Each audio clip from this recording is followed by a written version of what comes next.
പരത്തണം മലയാളക്കരയിളക്കണം വിളമ്പാനായില നിരത്തണം ഒരു ജീവ മിനിഞ്ഞിവ ഏത് മൂട് മൂട് ഏത് മൂട് ചക്കുമ്മ പാടത്തി കൊച്ചുണ്ണി കാക്കാനെ മുത്ത മകനാണേ മാമുട്ടിയ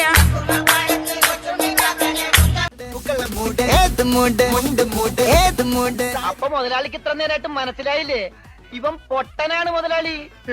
ചതിച്ചോ ദൈവമേ. ഇവൻ ആംഗ്യ ഭാഷ മനസ്സിലാവൂ. ദേ നോക്കിക്കോ. കണ്ട ഞാൻ സുർജി സിംഗിന്റെ കൂടെ ആയിരുന്നപ്പോ പട്ടാളം കിട്ടായിരുന്നു ഭക്ഷണം. അതുകൊണ്ട് എനിക്ക് കൃത്യസമയത്ത് ഭക്ഷണം കഴിക്കണം, അല്ലെങ്കിൽ തല കറങ്ങും.